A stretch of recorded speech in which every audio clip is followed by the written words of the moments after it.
I stood there in the rain, the stench of raw sewage clawing at my throat, watching black water bubble up from my family's only drinking well, a well the HOA had dumped their septic waste into without warning, without care. My daughter stood beside me, coughing, tears streaking down her face, as the water that had once kept us alive now threatened to poison us. And the HOA president? She just smiled from her porch across the road, smug and untouchable. How do you fight back when your enemies think they control your very water supply? It started with a smell, faint at first, like the sulfur tang of a match being struck too close to your nose. I remember standing on the porch with my morning coffee, squinting at the horizon as the mist lifted off the fields, when the odor caught in my throat and made me cough. It was subtle, easy to blame on something else. Maybe the neighbor fertilizing his lawn. Maybe a dead animal deep in the woods. Maybe even just my imagination. But by the third morning, it was undeniable. It clung to everything, seeping into the fabric of our jackets, lingering in the seams of the windowsills, curling up from the kitchen sink whenever I ran the tap. Then came the water. What once poured clear and cold from our old family well began to run cloudy, with a faint brownish tint that turned my stomach the first time I saw it catching the sunlight. I tried to convince myself it was harmless, maybe just a little sediment stirred up by the season's early rains. I told my daughter not to drink from the tap until I checked the filters. I installed a new filtration system, cleaned the tanks, flushed every pipe in the house, but no matter what I did, that sour smell and bitter taste lingered like a warning. It was around then that the headaches started. My wife complained first, brushing it off as stress from work, but soon it spread to my daughter, then to me. Dull, throbbing aches that turned into waves of nausea, into days where it felt like we were walking through syrup, too sluggish to think straight. I watched my daughter, always so energetic, now sleeping 12 hours a night, waking up pale and dazed. When she fainted in the middle of the living room one afternoon, crumpling like a rag doll onto the floor, the fear that had been growing inside me finally exploded into action. I took a sample of our water to the county lab, demanding a full chemical analysis. The results hit harder than any punch I had ever taken. Extremely high levels of coliform bacteria, nitrates, and other contaminants associated with sewage runoff. I stared at the report in my hands, rage building under my ribs like a storm. We weren't just dealing with bad luck or a clogged filter. Someone had poisoned our well. I drove back home, white-knuckling the steering wheel, my mind racing through every possibility. Our property sat on the edge of the neighborhood, a little larger, a little older than the cookie-cutter HOA houses down the road.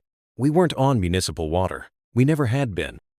Our well tapped a deep aquifer that had kept my family safe and self-sufficient for generations, and now it was fouled beyond recognition.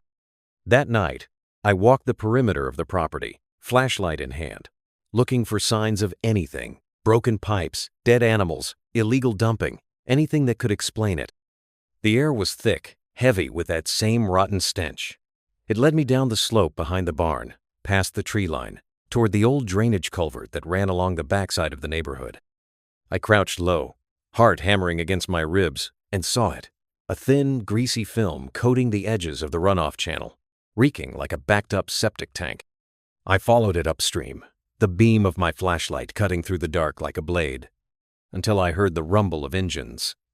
I killed the light and crept forward, heart pounding. There, under the cover of darkness, parked just beyond the boundary fence, was a battered white maintenance truck with the HOA logo stenciled on the side.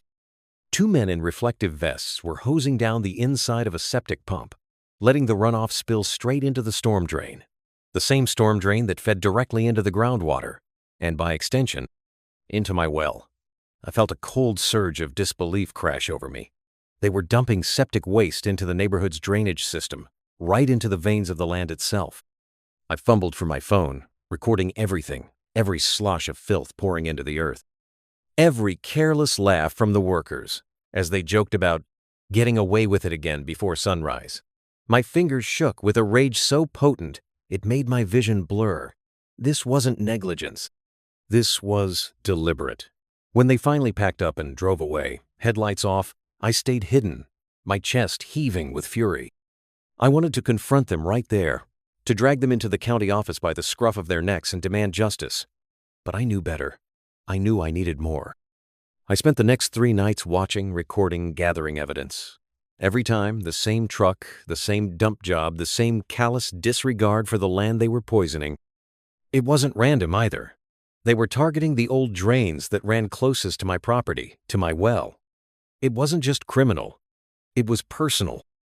I dug deeper into the HOA's activities, pulling records, attending board meetings under the guise of polite interest, listening carefully as they discussed cost-saving measures and alternative waste management with smug, knowing smiles. The maintenance crew was operating under direct orders from the board. They knew exactly what they were doing. They knew, and they didn't care. The realization made me physically sick. They had declared war on my home, on my family, without even the decency to tell me to my face. And the worst part? They thought I was powerless.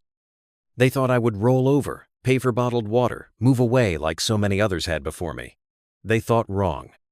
I stood at the edge of the poisoned drainage ditch, the camera footage burning a hole in my pocket, and made a silent promise to the dark fields around me. They would regret the day they tried to poison my family. They would pay for every drop of fouled water, every sick day, every sleepless night. They didn't just dump sewage into my well. They dumped it into a powder keg. And now it was only a matter of time before it exploded. I thought the worst was behind us once I had proof of the contamination, but I was wrong. The true cost came crashing into my life 2 days later when my daughter collapsed again, this time during a simple walk from the car to the front porch. I caught her before she hit the ground, her small body shivering violently against my chest. And for one terrifying moment, she did not respond to her name. I drove like a madman to the hospital, running red lights, laying on the horn until the security guards waved me through the ER entrance. Nurses swarmed her with machines and IVs while I stood uselessly by, a lump of helpless rage stuck in my throat. It took hours for the test results to come back.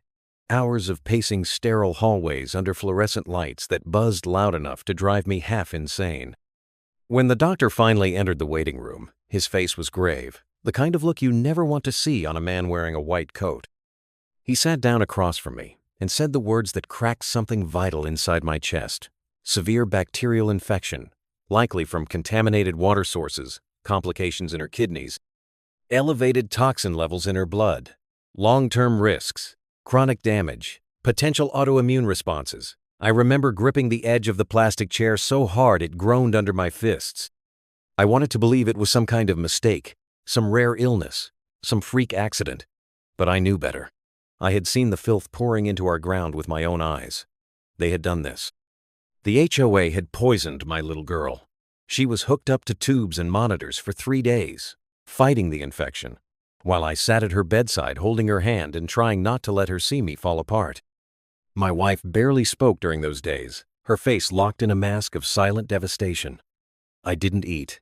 I barely slept. I spent every second promising myself that if she pulled through, there would be hell to pay. When they finally discharged her, still fragile, still pale, with a pile of prescriptions that would have bankrupted a lesser man, I drove straight to the HOA offices with the medical report in one hand and rage in the other. I wasn't thinking clearly. I didn't care. I wanted them to see what they had done. I wanted them to feel it. The HOA building was a polished monstrosity, all glass and fake stone, standing like a monument to misused authority. I marched into the lobby, past the sneering receptionist who tried to stop me, and slammed the report down on the desk in front of the board members mid-meeting. They looked up, startled, momentarily thrown off their smug routine, but it didn't last. Karen Monroe, the HOA president, leaned back in her leather chair and gave me a smile so oily I could have wrung it out for spare fuel. I laid out the evidence, my voice low and shaking with the effort it took not to start shouting. I told them about the water tests, the hospital stays, the bacterial counts, the footage of their maintenance crews dumping poison into the drains. I thought, foolishly, that shame would strike them down where they sat. Instead, they laughed. They actually laughed.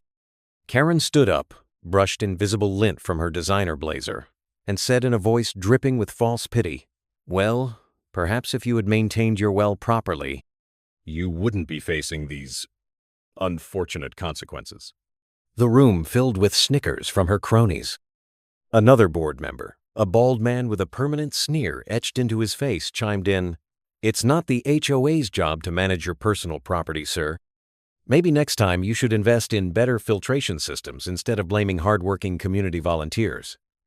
The words hit harder than a physical blow. They knew. They knew what they had done, and they were already rewriting the story, gaslighting me into thinking it was my fault, my negligence, my failure as a father and protector. Karen tapped her clipboard with a perfectly manicured nail and added, almost as an afterthought, "By the way, our inspectors noticed some concerning conditions around your property. Stagnant water, soil erosion, possible code violations regarding health and safety." She smiled sweetly, her teeth flashing like a shark's. "If those issues are not resolved within 30 days, we will be forced to assess fines and penalties. For the safety of the community, of course." I stood there, stunned, as they turned the knives deeper. Not only had they poisoned us, but now they were threatening to fine me for the aftermath, for the consequences of their own crimes. My hands itched to smash that smug expression off Karen's face. But instead, I picked up the medical file, turned on my heel, and walked out without a word. The war was officially declared that day. No more illusions of fairness, no more hoping for decency. I drove home, each mile marked by a deeper level of rage until by the time I pulled into my driveway, I had made up my mind. They wanted a fight? They were about to get one they would not survive. Inside the house, my daughter was curled up on the couch, a blanket around her shoulders, her favorite stuffed bear tucked into her arms. I knelt beside her, brushing a strand of hair from her forehead, feeling the slight fever that still hadn't broken entirely. My wife sat nearby, silent, broken in ways I had never seen before. I realized then that this wasn't just about revenge. It wasn't about anger. It was about survival, about protecting what was ours, about making sure no one, not a neighbor, not a board of petty tyrants, not even the damn government, ever got close enough to hurt my family again. The HOA thought they could dump waste into our well, poison our bodies, and then poison our reputation to cover their tracks. They thought they could fine us into submission, bully us into silence. They thought we were alone, but they forgot one critical thing. You do not attack a man who has nothing left to lose. You do not attack a father who has seen his child gasping for breath in a hospital bed because of your greed. You do not attack a protector who knows exactly how to turn the tables and strike back twice as hard. That night, as my daughter slept fitfully in the next room, I sat at the kitchen table, surrounded by copies of legal documents, water rights deeds, environmental protection statutes. I stayed up until the sun rose, the rage sharpening into focus, into something harder and colder and infinitely more dangerous. They had started this, but I was going to finish it. And I was going to make sure that when I was done, there wouldn't be a single brick left standing of the rotten empire they thought would last forever. They dumped sewage into my well. They made my daughter sick, and now they had declared open war on my family. They would learn, painfully and publicly, that they picked the wrong man to betray. The thing about corruption is that it doesn't stop at one wound. It festers, multiplies, metastasizes into every corner it can reach. I thought after the hospital, after the threats, that the HOA would at least have the decency to go quiet, to hide their shame and wait for the hammer they knew was coming. But decency was never part of their vocabulary. It started small, almost subtle. Flyers began appearing stapled to the community bulletin boards, warning about unsanitary conditions reported at my address. No names, of course, just concerned language about irresponsible private landowners and how failure to maintain proper drainage systems could pose a threat to the greater community. I tore down every flyer I found, but more sprang up like weeds. Then the emails came, carefully worded, sent through official HOA channels, warning residents about possible water contamination risks and advising them to remain vigilant against neighboring properties exhibiting unsafe practices. They never named me directly. They didn't have to. Everyone knew. The stink of their lies spread faster than the sewage ever had. Neighbors who used to wave now crossed the street to avoid eye contact. A woman whose son had once played with my daughter stopped returning calls. Families I had helped build fences and mend roofs now locked their doors when I walked past. It was a social quarantine, silent and complete. But that was just the beginning. Within 2 weeks of my confrontation with the board, I received a formal notice of assessment reevaluation. They were claiming that the contamination, the very filth they had dumped into my land, was evidence of chronic neglect and environmental hazard on my part. Using that as pretext, they slashed my official property value by nearly 40%, not in my favor, but against me, adjusting the tax and insurance brackets to paint my land as a liability instead of an asset. They were trying to choke me financially, to devalue everything I owned until desperation forced me to sell. I saw the trap they were laying out plain as day. Devalue the land, manufacture public pressure, drown me in fines until I had no choice but to surrender the property at a fraction of its worth to one of their friendly shell companies under the guise of saving the neighborhood from a health hazard. It was predatory, systemic theft disguised as civic duty. And if that wasn't enough, they started laying the groundwork to seize even more. Word filtered back to me through the few neighbors still willing to talk. Private meetings being held at the clubhouse, closed to anyone not invited, hidden from public record. Meetings where new bylaws were being proposed, rushed through emergency votes without full disclosure, all aimed at one target: me. Proposed amendments that would grant the HOA expanded emergency powers to forcibly remediate community hazards without owner consent. In plain language, they were trying to pass rules that would allow them to seize my land outright under the banner of public safety. All while I sat helplessly at my daughter's bedside, watching the poison they had unleashed eat away at her strength. I remember sitting in that sterile hospital room, my daughter's breathing shallow and mechanical, reading the notice of proposed community action on my phone and feeling something inside me fracture. This wasn't negligence anymore. It wasn't greed. It was malice, pure and calculated. They weren't just trying to escape accountability. They were trying to bury me under the rubble of my own life. I started receiving anonymous complaints filed with the county health department, alleging that my property was the source of biohazards and unsafe materials. Inspectors showed up unannounced, poking around the perimeter of my land with clipboards and cameras, snapping photos of water tanks and garden hoses like they were surveying a Superfund site. I showed them the lab results. I showed them the recordings. They shrugged, politely apologized, explained how small towns work when the homeowners association and half the city council play golf together every Saturday. I wasn't fighting a rogue board anymore. I was fighting an entrenched machine, a network of power and influence that saw my suffering not as a tragedy but as an inconvenience. Something to be paved over, cleaned up, forgotten, if I let them.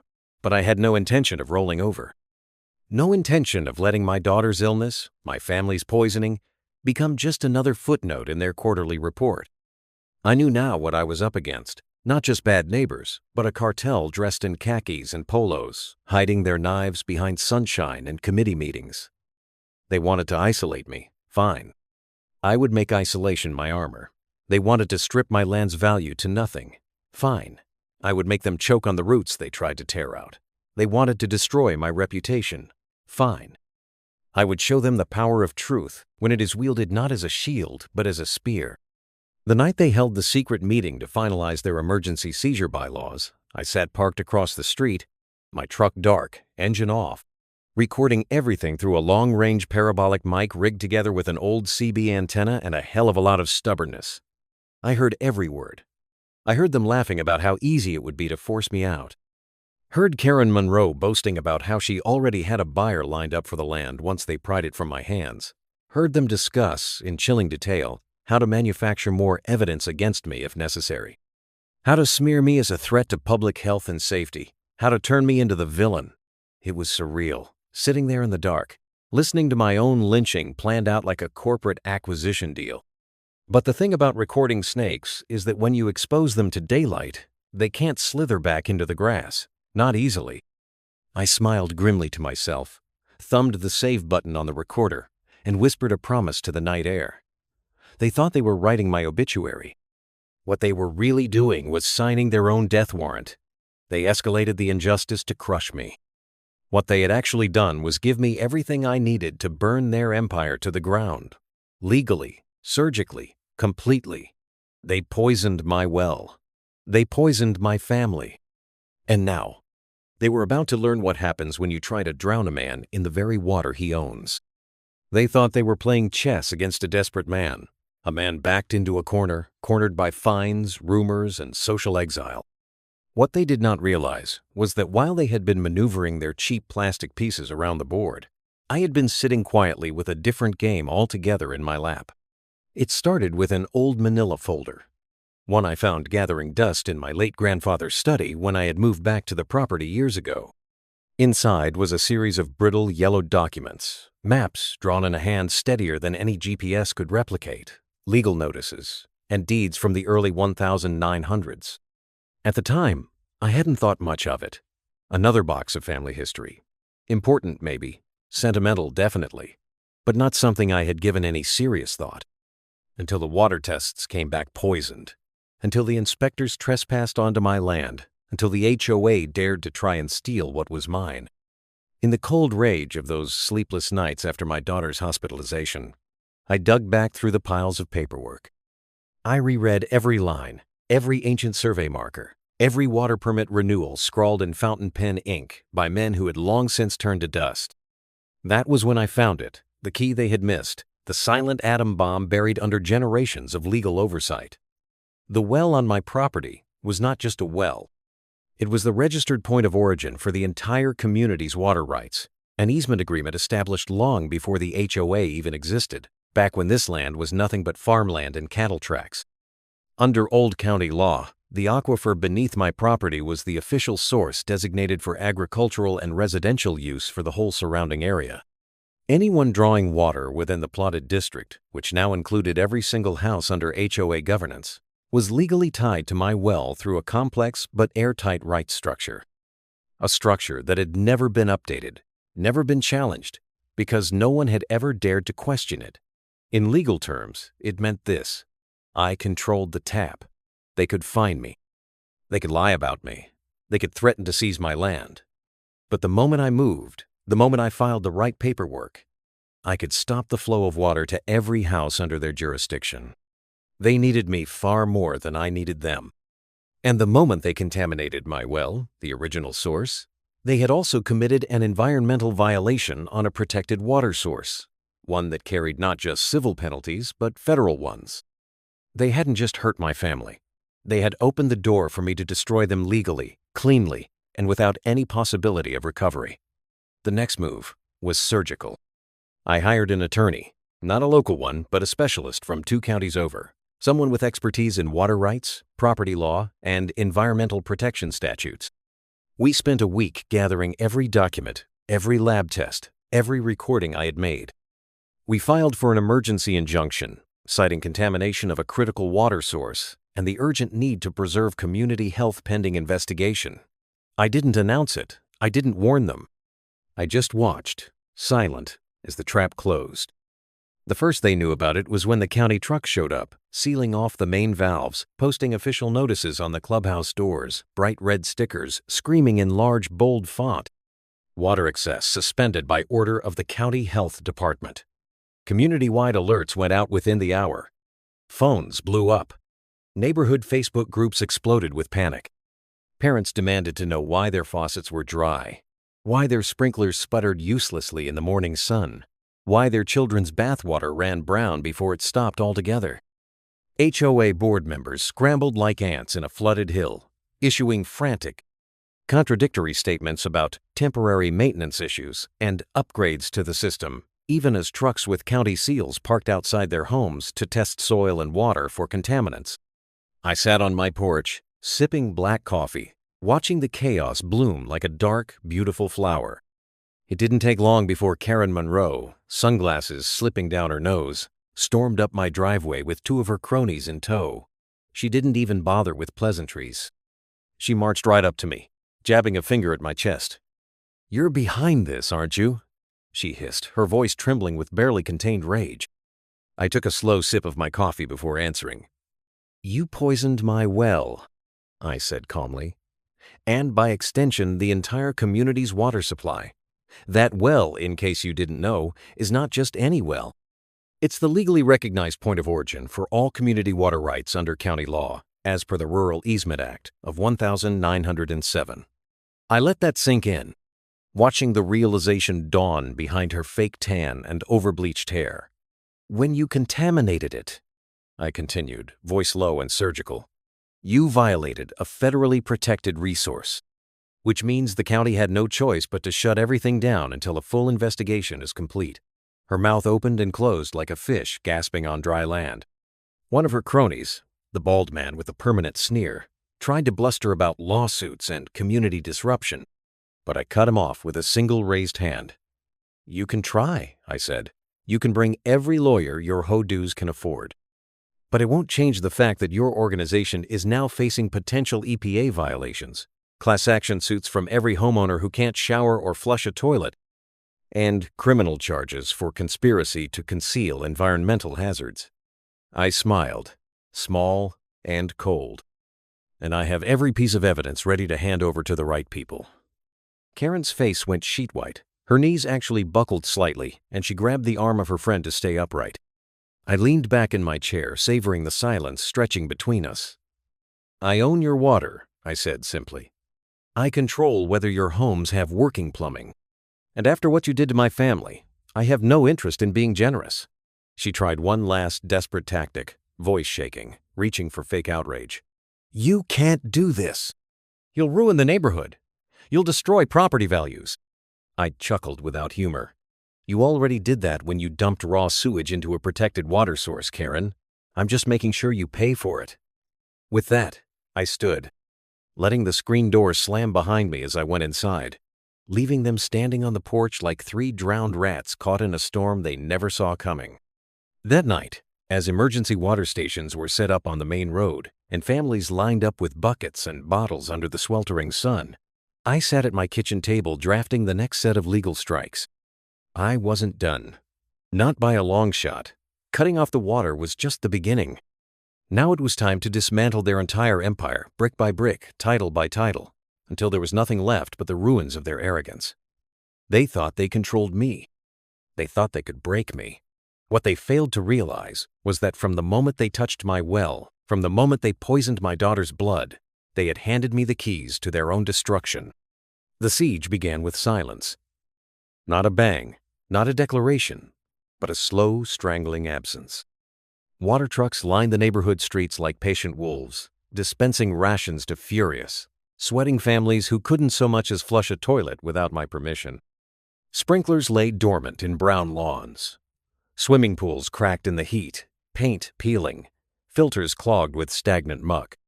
The so-called luxury neighborhood began to rot from the inside out, and every drop of suffering they endured traced back to one undeniable fact. I owned the source. I was their drought, their famine, their reckoning. But that was only the first phase. Once the emergency shutoff orders took root, I moved to the courts like a storm in a tailored suit. My attorney filed simultaneous civil suits against the HOA board for negligence, environmental violation, criminal conspiracy to conceal contamination, and reckless endangerment of a minor. I attached the water test results, the video evidence of their crews dumping septic waste, the secret recordings of their meetings plotting my destruction. We didn't just sue them for damages. We sued them for punitive, catastrophic sums. Enough that even if they sold their cars, their jewelry, their overpriced lawn furniture, they still wouldn't cover the interest on the judgments. I made sure the lawsuits were public record, filed with full media access. Within 48 hours, news trucks started circling the neighborhood like vultures. Local anchors stood in front of Bonadry fountains, reporting on the suburban scandal rocking the community.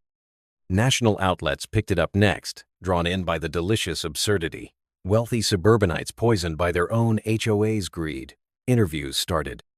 I didn't have to say much. The documents spoke louder than any soundbite. Footage of Karen Monroe looking like a cornered rat outside her McMansion played on every station. Press photos captured HOA board members shielding their faces with manila folders as they scurried into emergency council meetings. Even late-night comedians roasted them, turning the HOA's downfall into national punchlines. The lawsuits triggered the second phase of the collapse. Insurance companies representing the HOA withdrew coverage after reviewing the environmental damage reports. Without insurance, the HOA board members became personally liable for all damages. Every contaminated drop, every doctor's bill, every devaluation of every single property in the entire community. Homeowners who once crossed the street to avoid me now flooded the boardroom, torches lit metaphorically and sometimes nearly literally. Emergency meetings descended into shouting matches as neighbors demanded resignations, demanded refunds, demanded anyone be held accountable. I watched from a distance, silent, unblinking, as the empire of petty tyrants I had once feared crumbled under the weight of its own rot. But I wasn't done.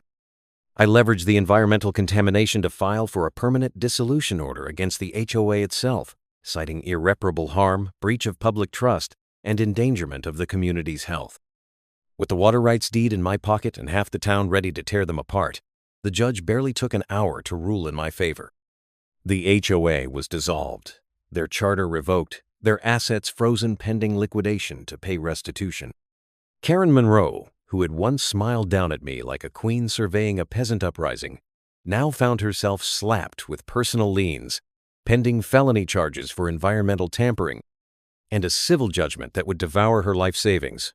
Her house went up for auction within a month. I didn't even bother attending. The final nail came from an unexpected but poetic source. The Environmental Protection Agency got involved, spurred by the public attention and undeniable evidence of water supply contamination. They launched a federal investigation, leveling fines so massive the former board members would be paying them off for the rest of their miserable lives. One by one, they fled. Karen moved first, slinking away under cover of night, leaving behind a foreclosure sign and a garden choked with weeds. The bald man followed, abandoning his house to the scavengers. The others trickled out like rats from a sinking ship. The neighborhood became a ghost town. Property values cratered. What had once been a pristine gated community turned into a pariah zone, a warning etched into every real estate agent's handbook. Be careful who you elect, because some battles you will not survive. Meanwhile, I got to work rebuilding.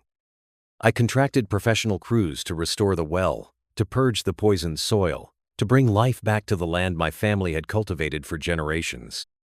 It took months, but I didn't mind. I planted new crops. I dug new irrigation channels. I sat on the porch every evening with my daughter, who was recovering day by day, strength returning to her cheeks, laughter returning to her voice. I watched the sun dip low over the ruins of the HOA's kingdom, sipping coffee from the same mug I had clutched the day it all began, and I smiled. Not the smile of victory over enemies. That would have been too small. It was the smile of a man who knew that justice, real justice, had roots deeper than any rumor, stronger than any committee. And it grew best when watered with patience and wrath. The final headline summed it up better than I ever could. Local HOA. Dissolved after massive water rights scandal. Former board members face criminal charges in environmental contamination case. Suburban power play. Ends in federal intervention and community. Collapse. My favorite was one posted by a national paper. Man turns tables on HOA, destroys entire neighborhood legally. There were no parades, no medals, no grand speeches. Just peace. Quiet. The sound of my daughter laughing as she chased our dog across green fields watered by clean, pure earth. That was all the reward I needed. As for the people who thought they could poison my family and walk away, their names are etched in public record now. Permanent monuments to hubris and downfall. Every job application. Every mortgage attempt. Every background check. Their shame will follow them farther than I ever could. They made the mistake of thinking the man at the edge of town, the one with the old house and the private well, was powerless.